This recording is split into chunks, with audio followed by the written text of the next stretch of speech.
तो आज के इस सेशन में हम लोग पावर पिवट के बारे में पढ़ने वाले हैं। पावर पिवट होता क्या है और किस तरीके से हम लोग मल्टीपल डेटा सेट के साथ काम करेंगे हमारे इस डेटा एनालिसिस की जर्नी में एक्सेल के थ्रू। ठीक है, तो जब भी हम एक्सेल के थ्रू डेटा एनालिसिस परफॉर्म कर रहे होते हैं वहाँ पर हमारे पास में एक बहुत अच्छा फीचर है पावर पिवट। ठीक है, तो पावर पिवट को आप कभी गलती से भी ये मत समझ लेना कि भाई पिवट टेबल की बात हो रही है। Pivot table is different and power pivot is different. तो जब भी मैं आपसे पूछूं पावर पिवट के बारे में तो डिफिनेशन के तौर पे ये नहीं आना चाहिए कि पिवट टेबल के बारे में बता दिया हमने, है ना। Pivot table is basically use to analyse the data set और summarise the data set. Okay, power pivot यहाँ पर अलग पर्पस के लिए बनाया गया है। अच्छा, आप लोगों में से गाड़ियां तो बहुत सारी पसंद होंगे आप लोगों को यार, कार वगैरह में, है ना।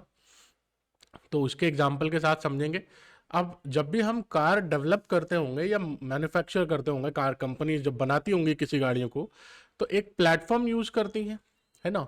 एक जगह, एक प्लेस जहां पर उस कार को बनाने के लिए सारे इक्विपमेंट्स पहले से होते हैं, है ना। Robots, materials, tyres, glass, engineers and जो कुछ भी लगने वाला है इस कार को डेवलप करने के लिए, सब चीजें इस प्लेटफॉर्म के ऊपर प्रेजेंट होती हैं। यस नो, क्लियर है ना। तो वैसे ही आपको एक नया प्लेटफॉर्म एक्सेल प्रोवाइड करता है जिस प्लेटफॉर्म का नाम है पावर पिवट। पावर पिवट गाड़ी बनाने के लिए नहीं, ठीक है, ये एग्जांपल के तौर पे था। ये प्लेटफॉर्म जिस प्लेटफॉर्म पे कार डेवलप होते हैं, उसी तरीके से एक ऐसा प्लेटफॉर्म जहां पर आप डेटा मॉडलिंग करोगे। क्या करोगे? Data modelling. उस प्लेटफॉर्म को हम क्या बोलते हैं? Power pivot. तो power pivot is the platform where we apply data modelling. ठीक है, अब डेटा मॉडलिंग क्या होता है सर, ये भी जानना जरूरी है। यहाँ पर पावर पिवट तो हमारा एक ऐसा प्लेटफॉर्म हो गया जहां पर हम डेटा मॉडलिंग परफॉर्म कर पाएंगे। एक्सेल ने ऐसा दिया आपको प्लेटफॉर्म। अब डेटा मॉडलिंग क्या होता है जरा उसको समझते हैं। What is data modelling? ज्यादा थ्योरेटिकल नहीं है, थोड़ा सा थ्योरेटिकल, बाकी पूरा प्रैक्टिकल दिखाऊंगा कि कैसे होता है, क्या होता है। ठीक है, तो डेटा मॉडलिंग का मतलब होता है कि declaring relation between multiple table. ठीक है, ये डिफिनेशन वाली पार्ट हो गई। अब समझने वाले पार्ट पे आते हैं। सर अगर मान लीजिए कि हमारे पास में 4 या 5 या 6 या 7 कितने भी टेबल्स हैं, है ना, डेटा है। तो अब जैसे एक कंपनी है, उसका एक डेटा ये भी है, ये भी है, ये भी है और ये भी है और ये भी है, 5 अलग अलग डेटा है। और सारे डेटा जो हैं किसी ना किसी तरीके से आपस में लिंक्ड हैं, रिलेशन में है। ठीक है, तो जब आप रिलेशन डिक्लेयर कर रहे होंगे कि ये डेटा नंबर 1 और ये डेटा नंबर 5, इनको रिलेशन डिक्लेयर कर रहे होंगे, ठीक है, उस प्रोसेस को बोलते हैं डेटा मॉडलिंग। उस प्रोसेस को क्या बोलते हैं? Data modelling. ठीक है, अब यहां पर आपको दिख रहा है कि ये 1 जो है वो इससे भी 4th नंबर से भी रिलेशन में और 5th नंबर से भी रिलेशन में है ना। यहां पर आपको दिख रहा है 1 4th 5th के साथ साथ सर 3rd नंबर के रिलेशन में भी है। ठीक है, 2nd नंबर के रिलेशन में कौन कौन है? 3rd और 5th दोनों रिलेटेड है 2nd नंबर टेबल के साथ में। सर ये रिलेशन का मतलब क्या हो गया यहां पर? ये क्या है रिलेशन एग्जैक्टली है क्या? इस चीज को समझने के लिए थोड़ा सा एक एग्जाम्पल लेता हूं मैं। फ्लिपकार्ट डेटाबेस, फ्लिपकार्ट के बारे में तो सब जानते हो, है ना। फ्लिपकार्ट के बारे में तो सब जानते हैं, है कि नहीं। तो फ्लिपकार्ट कंपनी का एक डेटा आता है मान लो मेरे पास में, ठीक है, जिसमें पहला जो डेटा आता है वो आता है कस्टमर डेटा, जिसमें कस्टमर्स की डिटेल है, जिसको हम लोग कस्टमर डेटा बोल रहे हैं। इसमें सारे कस्टमर्स की डिटेल है, जैसे कि कस्टमर की आईडी बनाई गई है, हर कस्टमर्स की यूनिक आईडी, जिससे उस कस्टमर के बारे में फेच किया जा सके। फिर उस हर कस्टमर के नेम मेंशन किए गए हैं, हर कस्टमर्स का कॉन्टैक्ट नंबर है, ठीक है, हर कस्टमर्स का ईमेल है, एड्रेस है, और इसके इंटरेस्ट वगैरह भी, या जो भी चीजें आप मेंशन करें, जेंडर मेंशन है, ठीक है, एंड सो ऑन, जो भी आप कस्टमर डिटेल से रिगार्डिंग लेते हो रजिस्ट्रेशन के टाइम पे, वो सब चीजें यहां पर मेंशन है कस्टमर टेबल में। तो यहां पर तो वाजिब हो गई सर। आगे बढ़ने से पहले एक चीज फिक्स कर लेते हैं यहां पर पहले। तो सर क्या एक कस्टमर की इंफॉर्मेशन बार बार लिखनी चाहिए हमें? यहां पर कोई जरूरत है नहीं। सर एक कस्टमर की इंफॉर्मेशन एक ही बार हो तो ज्यादा अच्छा है ना। क्या मतलब है यहां पर मल्टीपल टाइम्स लिख के? जब रजिस्ट्रेशन करता है एक कस्टमर, अपना मेल आईडी एक बार यूज कर लेता है, उसको दोबारा अकाउंट क्रिएट करने दिया जाएगा क्या? नहीं दिया जाएगा, ऑब्वियस सी बात है। एक कस्टमर ने एक मेल आईडी यूज कर लिया और उसकी मेल आईडी से एक रजिस्ट्रेशन अकाउंट बन गया है, तो उसको हम एक यूनिक कस्टमर मानकर यहां पर रजिस्टर कर देंगे। क्लियर? यस और नो? क्लियर यहां तक? तो एक अकाउंट तो बन गया हमारा। सर क्या हम दूसरा अकाउंट नहीं बना सकते हो, बट आपको दूसरा मेल आईडी यूज करना पड़ेगा और सिस्टम उसको दूसरा अकाउंट क्रिएट कंसीडर करेगा। Okay clear. तो यानी कि सर सारे भी जो कस्टमर्स हैं वो क्या है यहां पर यूनिक है, जितने भी डिटेल्स हैं यहां पर सब क्या है यूनिक है, अलग एक दूसरे से, है ना। क्लियर। अच्छा एक डेटा और दिया मुझे फ्लिपकार्ट वालों ने, एक और डेटा दिया है प्रोडक्ट डेटा, प्रोडक्ट टेबल, है ना। तो प्रोडक्ट डेटा में प्रोडक्ट की आईडी, प्रोडक्ट का नेम, इसकी अमाउंट, इसका डिस्काउंट कितना चल रहा है अभी, और कितनी क्वांटिटी स्टॉक में है वो मेंशन है यहां पर। ठीक है, और भी चीजें मेंशन है जैसे प्रोडक्ट की कैटेगरी कि ये किस कैटेगरी का प्रोडक्ट है, सब कैटेगरी कि वो कौन से सब कैटेगरी में लाई करता है ये प्रोडक्ट। ठीक है, ये सब चीजें मेंशन है प्रोडक्ट की। Okay clear. एक और टेबल आपको दिया गया है। अच्छा यहां पर भी देखो एक ही टाइप के प्रोडक्ट को दो बार लिखने का कोई मतलब नहीं बनता है ना, यानी कि सारे के सारे डेटा जो यहां पर होंगे प्रोडक्ट के बारे में, यूनिक के बारे में होंगे, यूनिक प्रोडक्ट, है ना। एक ही प्रोडक्ट की इंफॉर्मेशन कितनी बार लिखोगे। अब जैसे मान लो कि मैंने एक प्रोडक्ट लिखा लैपटॉप, ठीक है, अब वो लैपटॉप हमारा एक ही प्रोडक्ट है, हाँ उसके 10 क्वांटिटी हो सकते हैं तो क्वांटिटी के अंदर 10 लिख दो, ये जो है ना। एक ही प्रोडक्ट के 10 बार लिखने से क्या मतलब है, 10 क्वांटिटी अपडेट कर दो कि क्वांटिटी 10 है कि नहीं। क्लियर। तो इस तरीके से प्रोडक्ट डेटा में भी सारे वैल्यूज क्या है यूनिक। अब आते हैं ऑर्डर्स टेबल का डेटा। तो जितने भी ऑर्डर प्लेस हो रहे हैं उसका भी डेटा मुझे फ्लिपकार्ट ने दिया। 3 डेटा है हमारे पास, कस्टमर डेटा, प्रोडक्ट डेटा और ऑर्डर्स डेटा। अब ऑर्डर्स डेटा में जब भी ऑर्डर प्लेस हो रही है ऑर्डर आईडी मेंशन किया जा रहा है, ठीक है, उसका डेट मेंशन किया जा रहा है कि किस डेट पे वो ऑर्डर प्लेस हुआ, कौन से कस्टमर ने ऑर्डर प्लेस किया उसकी आईडी मेंशन की जा रही है, उस ऑर्डर में कौन सा प्रोडक्ट ऑर्डर हुआ है उसकी आईडी मेंशन करी जा रही है, कितना अमाउंट पे किया है कस्टमर ने उस ऑर्डर को प्लेस करने के लिए वो मेंशन किया जा रहा है ना। तो ये सब चीजें मेंशन करी गई। अब बात यहां पर ये आती है कि सर ऑर्डर आईडी तो हमेशा यूनिक होगी, एक ऑर्डर प्लेस हो गया उसकी आईडी आई मान लो 101, तो दूसरा ऑर्डर प्लेस होगा तो इसकी आईडी 101 तो हो ही नहीं सकती क्योंकि ऑलरेडी मेंशन है ना। यस और नो। तो यहां पर ऑर्डर आईडी यूनिक है, ऑर्डर आईडी यूनिक है, जब भी ऑर्डर प्लेस हो रहा है एक न्यू वैल्यू ऑर्डर आईडी के तौर पर बनाई जा रही है ना। लेकिन सर कस्टमर की आईडी, प्रोडक्ट की आईडी ये तो डुप्लीकेट हो सकते हैं, मतलब एक ही कस्टमर मल्टीपल टाइम ऑर्डर तो प्लेस कर सकता है ना। तो इस टेबल में एक कस्टमर आईडी कितनी बार आ रही होंगी सर, मल्टीपल टाइम आ रही होंगी, वाजिब सी बात है। और वैसे ही सर जो हमारी प्रोडक्ट आईडी है, एक ही प्रोडक्ट आईडी को मल्टीपल लोग खरीद सकते हैं, नहीं खरीद सकते हैं, खरीद सकते हैं, तो वो प्रोडक्ट आईडी भी बार बार आ रहा होगा, है कि नहीं। इस टेबल में चांसेस तो यही बोलते हैं। क्लियर। तो ये हमारे एक ऑर्डर डेटा आ गए हमारे पास। अब हमारे पास में मान लो कि एज अ एनालिस्ट या एज अ डेटा एक्सपर्ट मुझे एक नया टेबल जनरेट करना है जिसमें कुछ डेटा यहां से लानी है, मुझे कुछ डेटा यहां से लाना है और कुछ डेटा यहां से लाना है, तीनों टेबल से कंबाइंड डेटा लाकर एक नया डेटा प्रेजेंट करना है। ठीक है। अब जैसे मैं ये यहां पर ये करना चाहता हूं कि जिस भी रीजन से, मान लो यहां पर रीजन मेंशन किया गया है ना, कंट्री स्टेट मेंशन की गई है, तो मुझे यहां पर ये बताना है कि कौन से स्टेट से हमने कितना अमाउंट कमाया।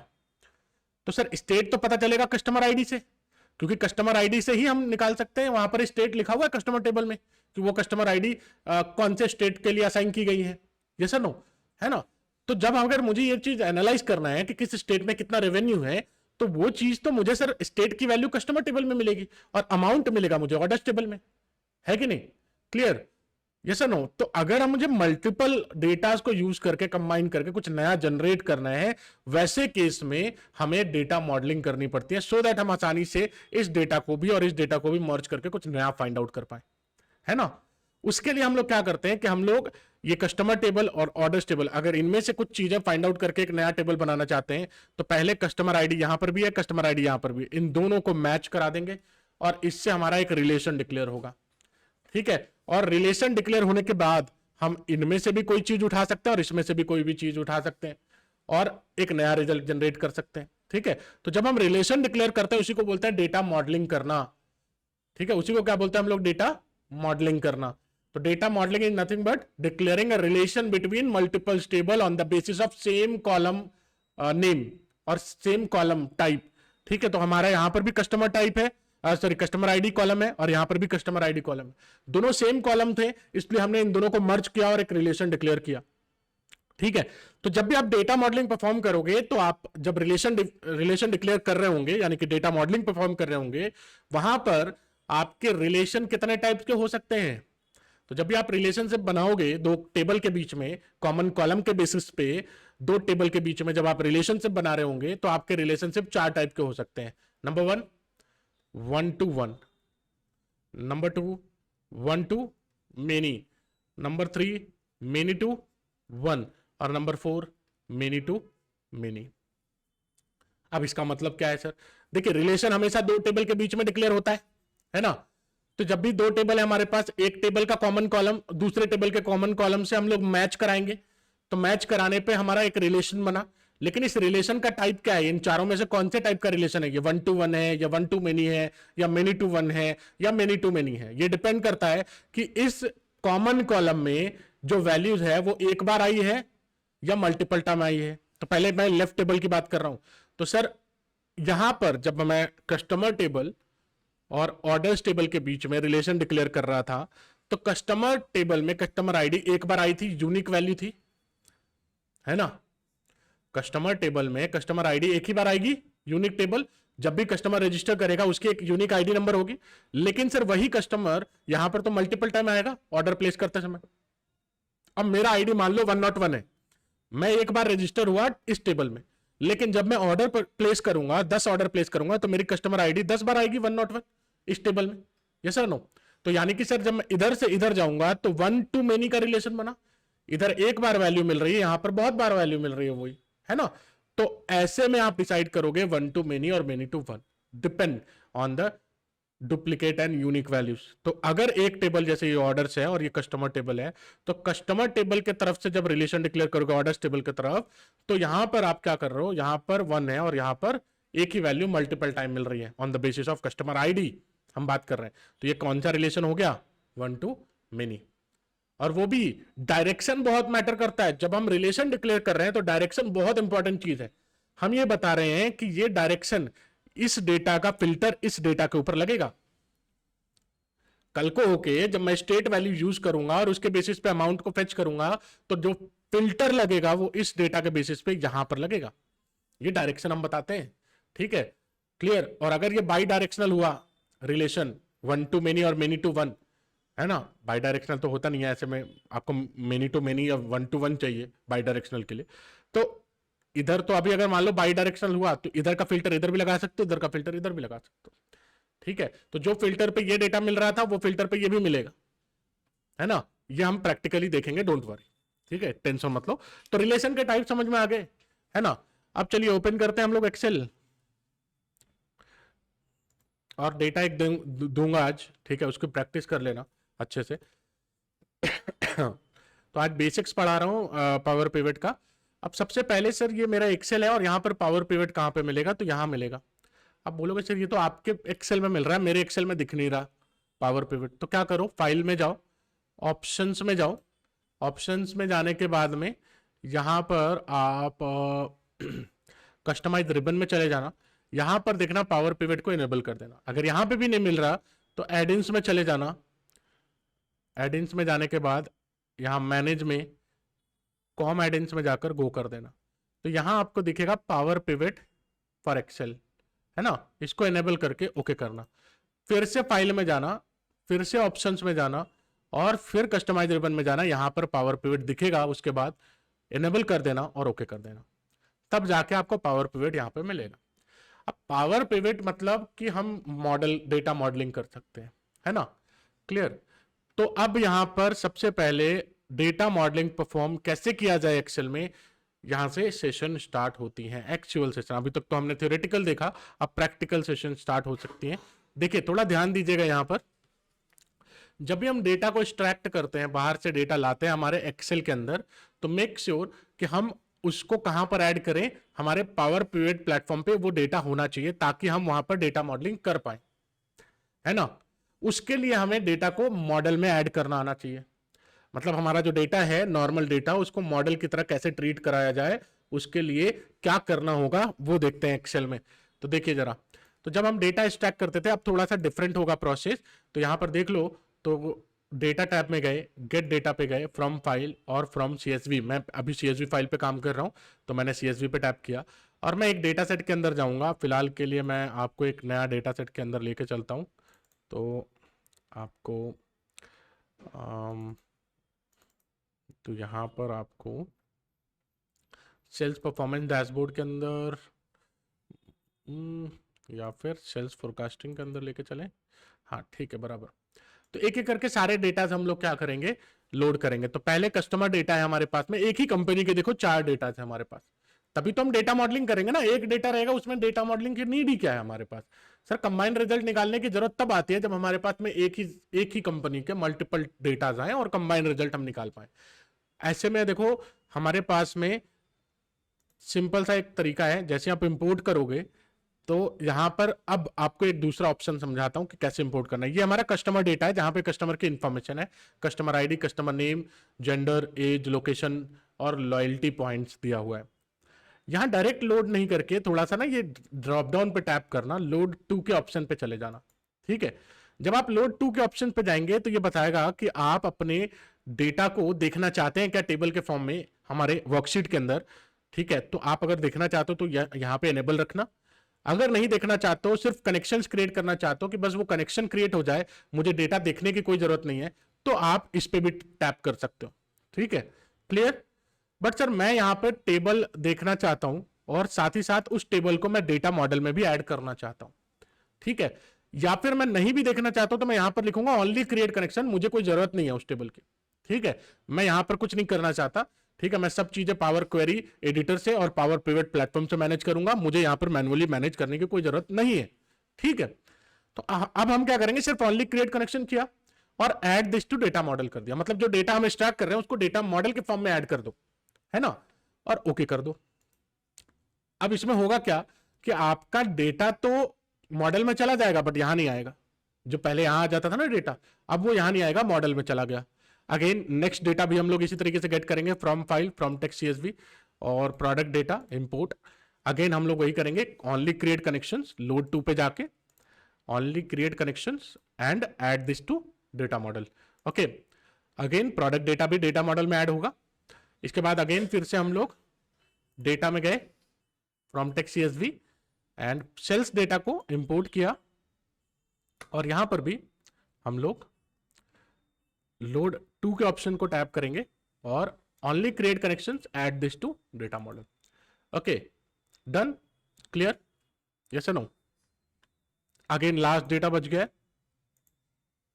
तो जल्दी से स्टोर डेटा को भी इंपोर्ट कर लेते हैं और load to and only create connections add this to data model.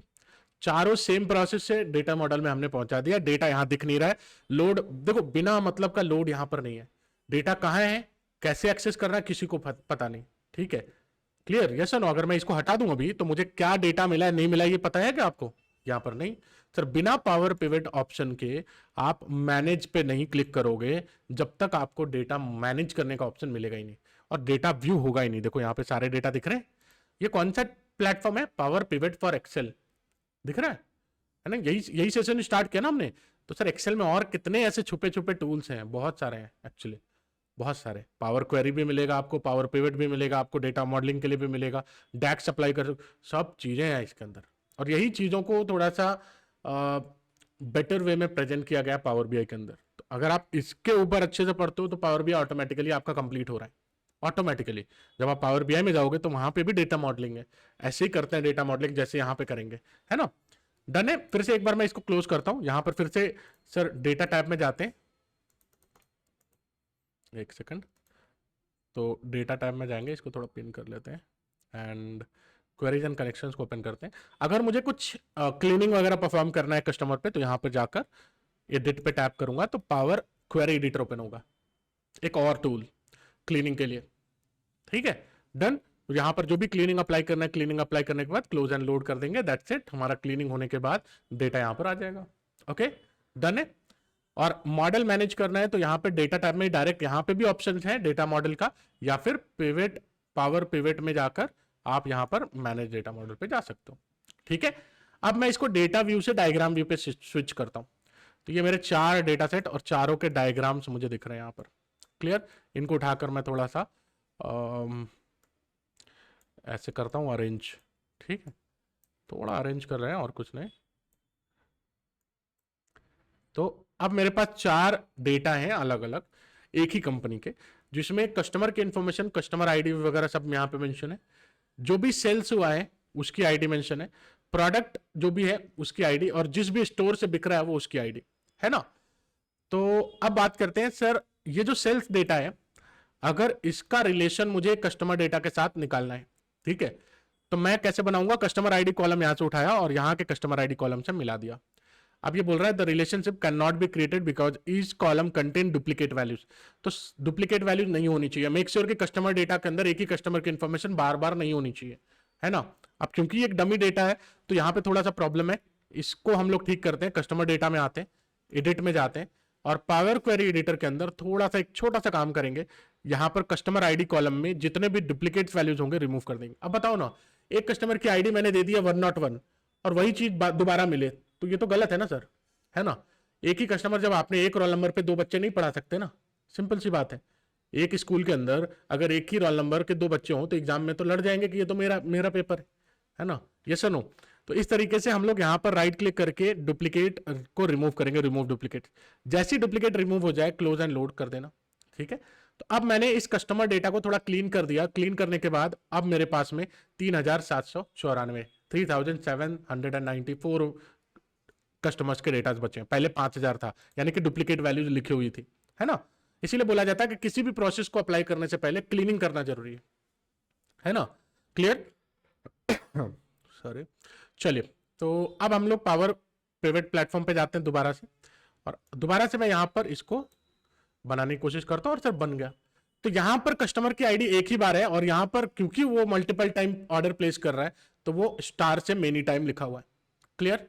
Yes no? इसलिए इसका रिलेशन 1 to मेनी, डायरेक्शन भी देखो 1 to मेनी, कुछ इस तरीके से। Yes no? क्लियर? बना लोगे? बन जाएगी, है ना। सर इससे फायदा क्या हुआ? चलो मैं आपको फायदा बताता हूं। अभी मैं इसको रिलेशन को डिलीट करता हूं, डिलीट फ्रॉम द मॉडल। अब मुझे इन दोनों डेटा से कंबाइन कुछ निकालना है, ठीक है। तो अगर आप एक फ्रेशर हो एक्सेल के अंदर और आपको बोला जाए कि दो डेटा सेट हैं और दोनों में से कुछ कंबाइन आपको निकालना है, तो आप तो बोलोगे सर पिवट टेबल बनाएंगे, और पिवट टेबल के अंदर टेबल नेम लिख, सर यहां तो एक ही टेबल लिख सकते हैं, दो टेबल तो लिख ही नहीं सकते। फिर तो ऐसे में अगर आप कुछ एनालाइज करना चाहते हो तो पावर पिवट के अंदर जब जाओगे आपको अलग से पिवट टेबल का ऑप्शन मिलता है ना। तो जब ये वाले पिवट टेबल पे टैप करोगे और मैं लिखूंगा कि एग्जिस्टिंग वर्कशीट, ठीक है, और उसके लोकेशन को मैं सेलेक्ट कर लेता हूं, यहां पे मैं इस लोकेशन को सेलेक्ट कर लेता हूं, एक मिनट, हाँ मैं ये सेलेक्ट कर लेता हूं, ओके कर देता हूं, ठीक है, और ओके कर देंगे। तो यहां पर जब मैं पिवट टेबल बनाने का ऑप्शन आ रहा है, इस बार जो पिवट टेबल बनाने का ऑप्शन आ रहा है, थोड़ा यहां पे देखो ध्यान से, मैं इसको ना थोड़ा इधर कर देता हूं, क्या होता है कि वो छुप जाता है। तो यहां पे देखो पिवट टेबल बनाने का जो ऑप्शन आ रहा है, यहां पर सारे टेबल्स के इंफॉर्मेशन दिए हुए हैं, चारों के चारों। अब मान लो मुझे कस्टमर और सेल्स के अंदर से कुछ एनालाइज करना है। मुझे एनालाइज करना है कि भाई जेंडर वाइज, जेंडर को रो पे मैंने ड्रॉप किया और सेल्स के अंदर से ओपन किया और यहां पर मैंने टोटल सेल्स वैल्यू को वैल्यू में ड्रॉप किया। सर यहां तो फीमेल का भी सेम आ रहा है, मेल का भी सेम आ रहा है, और यहां पर एक वार्निंग आ रही है कि रिलेशनशिप टेबल में नहीं बना है। जैसे मैं रिलेशनशिप बनाऊंगा यहां पर चेंजेस देखना। देखो पहले मैं ये रिलेशनशिप बनाया, कस्टमर आईडी को इस कस्टमर आईडी से मिलाया सेल्स डेटा के बेसिस पे, मिलने के बाद यहां पर आया और देखो ऑटोमेटिक फीमेल का ऑटोमेटिक आप टोटल सेल्स देख पा रहे हो, मेल का टोटल सेल्स देख पा रहे हो। सर एक वैल्यू मेरे कस्टमर टेबल से उठाया गया है और एक वैल्यू मेरे सेल्स टेबल से उठाया गया है, और क्योंकि ये दोनों टेबल आपस में रिलेशन में है, इस वजह से मैं बोल सकता हूं कि मैं इन दोनों टेबल्स के डेटा को यूज करके एक नया एनालिसिस परफॉर्म कर सकता हूं, जिसको हम इन डेप्थ एनालिसिस भी कह सकते हैं। क्लियर? और कंपनी को चाहिए क्या? यही तो चाहिए कि हमारे मल्टीपल डेटा में से कुछ ऐसा पैटर्न ऑब्जर्व करके एक डेटा एनालिस्ट हमें बताए जिसके हेल्प से हमें डिसीजन लेना थोड़ा आसान हो जाए, है ना। तो कुछ लोग पहले क्या करते थे बताता हूं मैं, ये डेटा ये तो आपने देख लिया, आज इसकी प्रैक्टिस भी करेंगे, डोंट वरी, इसके छोटे छोटे वीडियोस प्रैक्टिस के मैं बनवाऊंगा, ठीक है, टेंशन मत लो। फिलहाल के लिए मैं यहाँ पे इसमें आपको एक चीज सिखाना चाहता हूँ। देखिए इससे पहले लोग क्या करते थे, तो इससे पहले लोग ज्वाइन पे भरोसा करते थे। एसक्यूएल का ज्वाइन सुना होगा आपने, तो डेटाबेस में अगर डेटा है तो उसको ज्वाइन करते थे, ठीक है। अगर आप ज्वाइन नहीं कर रहे हो, एक्सेल के अंदर हो, तो मर्ज करवाते थे, ठीक है, पावर बीआई के अंदर मर्ज करवाते थे सर, लेकिन मर्ज करने पे आपको एक नया डेटा मिलेगा, है ना। यहाँ पे तो हमें नया डेटा की जरूरत ही नहीं, हम तो एनालिसिस करते समय बना रहे हैं खुद से डेटा, यस नो, क्लियर। तो जब हमें ज्वाइन करने की जरूरत ही नहीं है, मर्ज करने की जरूरत ही नहीं है, ठीक है, हम लोग डायरेक्टली दो टेबल्स में से एक टेबल में से ये डेटा उठाया, एक टेबल में से ये डेटा उठाया और नया बना लिया एनालिसिस, डायरेक्टली एनालिसिस कर लिया। तो सर स्टोरेज थोड़ा कम लग रहा है, मेमोरी ऑप्टिमाइजेशन हो पा रही है इस प्रोजेक्ट के अंदर, यस और नो, है ना, क्लियर, यस और नो, क्लियर है यहां तक। तो इसको बोलते हैं हमें डेटा मॉडलिंग, ठीक है, डन। तो ये जस्ट एक इंट्रोडक्शन सेशन था और इसकी प्रैक्टिस होंगी, डेटा सेट मैं दे दूंगा आपको, इस डेटा सेट के ऊपर जैसा मैंने अभी मॉडलिंग परफॉर्म किया, जैसे यहाँ पर आप देख लो, तो यहाँ पर ये जो मैंने मॉडलिंग परफॉर्म किया, अब जैसे यहाँ स्टोर आईडी है और यहाँ पे भी स्टोर आईडी है, दोनों स्टोर आईडी को मैच किया, ये बोल रहा है नहीं हो सकता, क्यों सर, यहाँ स्टोर आईडी एक ही स्टोर की इंफॉर्मेशन मल्टीपल टाइम लिखी होगी, इस वजह से नहीं हो रहा। अच्छा, तो हम करेंगे क्या, हम आएंगे अपने एक्सेल के अंदर, डेटा टैब में गए, क्वेरीज एंड कनेक्शन को ओपन किया और स्टोर टेबल में गए, यहाँ पर एडिट में आए और एडिट में आने के बाद जितने भी स्टोर आईडी थी, डुप्लीकेट स्टोर आईडी, जिसको रिमूव कर देंगे, रिमूव करने के बाद क्लोज एंड लोड करेंगे, तो एक्चुअल स्टोर आई कितने हैं 31, है ना। अब जब भी हम लोड कर चुके हैं तो अब हम अपने पावर क्वेरी पावर पिवट में जाएंगे, स्टोर आईडी को मैच कराएंगे, तो ऑटोमेटिक हमारा 1 to मेनी का रिलेशन बन जाता है। इसी तरीके से प्रोडक्ट का भी देख लेना, डुप्लीकेट वैल्यू नहीं होनी चाहिए, तभी जाकर प्रोडक्ट के साथ में रिलेशन बनेगा। तो यहाँ डुप्लीकेट है, तो अगेन मुझे थोड़ा सा प्रोडक्ट टेबल के अंदर भी एडिट पे जाकर हमारे यहाँ पर प्रोडक्ट आईडी को भी रिमूव डुप्लीकेट्स करके और फिर क्लोज एंड लोड करके वापस से डेटा मॉडलिंग करेंगे, तो आसानी से हमारा डेटा मॉडलिंग हो जाएगा, है ना, डन। अब मैं इन दोनों टेबल में से कंबाइंड रिजल्ट निकाल सकता हूं, इन दोनों टेबल में से कंबाइंड रिजल्ट निकाल सकता हूं और ये दोनों टेबल में से भी कंबाइंड रिजल्ट निकाल सकता हूं। कौन से स्टोर कितने का रेवेन्यू करके दे रही है, ये चीजें इन दोनों टेबल से पता चलेंगी। स्टोर का जो आईडी है यहाँ है और यहाँ पर टोटल सेल्स कितनी आई है वो यहाँ है, तो कौन से स्टोर से टोटल सेल्स कितनी आई है वो चीज तो आप इन दोनों टेबल से निकाल सकते हो। अच्छा, कौन सा प्रोडक्ट कितने का बिका है या कितने क्वांटिटी सोल्ड हुई है किस प्रोडक्ट की, वो तो इन दोनों टेबल से डिसाइड होंगी, यस और नो। तो इन्वेंट्री मैनेज इन दोनों टेबल से होगा, स्टोर मैनेजमेंट इन दोनों टेबल से होगा और कस्टमर मैनेजमेंट इन दोनों टेबल से होगा, तो कंबाइंड रिजल्ट निकाल सकते हो, यस और नो। तो इस तरीके से रिलेशन बनाकर आप लोग प्रैक्टिस करोगे। आज के दिन इतना ही है, एंड एडवांस एनालिसिस हम लोग करेंगे इसके अंदर अच्छी से, ठीक है, अगले क्लास से। सो आज के लिए इतना काफ़ी है, मिलेंगे हम लोग अगले सेशन में, ठीक है।